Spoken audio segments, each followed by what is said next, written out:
just had a really quick question because the transgender community, as you know, we're bubbling up. And Michelangelo, you know, you have interviewed Mayor Stu from Silverton, so we are going to see more transgender politicians.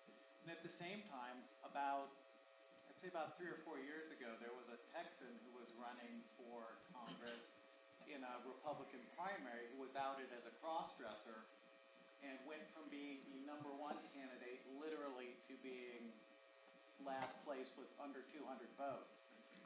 At some point, when we're talking federally with ENDA or things like hate crimes that deal with gender identity and expression, we're going to deal with, I am absolutely sure there are politicians, just as I know there are entertainers, who are either tranny chasers or they are cross-dressers themselves.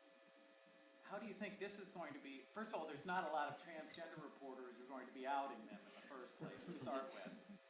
But you guys might run into that stuff. Where are you going to, I mean, how would you treat that differently, or would you treat that the same as how you would treat? That's an interesting question. Yeah. I mean, well, what I do, and some of my friends are in the movie, in other organizations, in the movement that I've worked with, I have never put someone on my page until I have talked to a lot of people about. I have discovered closeted anti-gay politicians in Congress, and their votes or whatever. So I won't do that until I talk to people and their advice and all of that. And for example, you, Autumn, is a leader in the transgender community, in the reporting community online as a citizen journalist.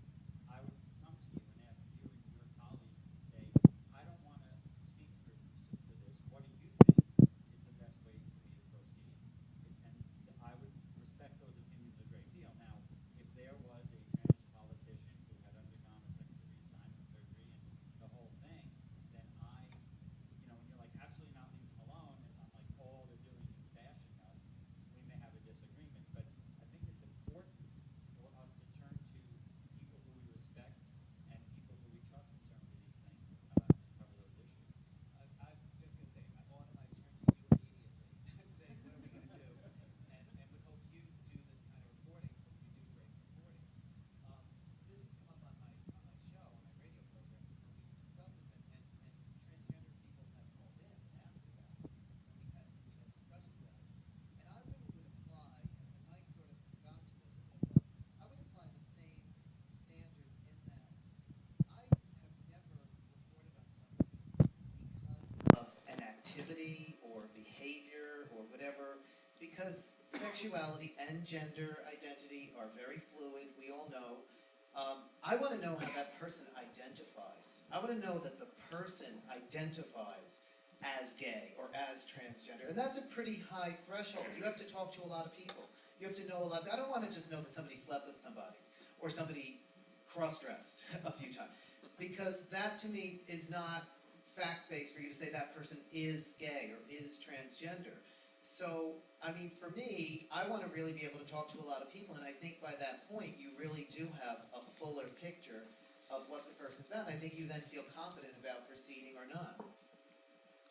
I think the problem of closeted people is not just limited to gays. We had a story with George Allen several years ago in which he had repeatedly asserted a false genealogy for his family. It came as a big shock to find out that his mother was Jewish.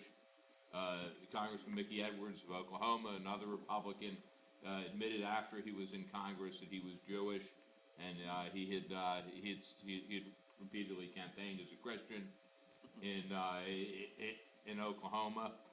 I think there are a lot of people, especially in suburban areas, who have changed their names to hide ethnic origins of all kinds. And this is a much broader problem, and I understand where you're coming from, but I think it's a very broader problem. And my feelings, about as a Jewish person, a straight Jewish person, when George Allen was outed as being the son of a Jewish person, Jewish woman, which made him Jewish under Jewish law. My feelings were the same as some gay people. This isn't a scandal, so what? I just bring that to your attention. No, I'm glad you brought it up because I always make the analogy. I think the analogies are very similar. A small minority that has been just vilified and attacked, for centuries. I mean, it is very much the same, and this very same dynamic plays out of the self-loather who fakes it as, I'm going to get by, saying I'm this, and because it's not racial, it's not about color, you can wear that, you can wear it and hide it and live in that closet. I think it's very similar. What you don't know is that he's originally Mike Signorile bound.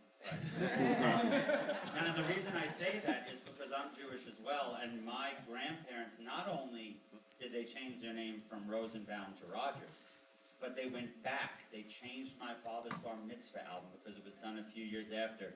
They went back and changed engraved frames. I mean, the extent that they went to assimilate. And, then you hear the crap of, well, your grandfather owned a pharmacy. It was better for his business. No, actually the government was knocking on your door in the middle of the night with everyone else around the Julius and Ethel Rosenberg thing all over New York City, and you were hoping and praying that they wouldn't come knock on your door.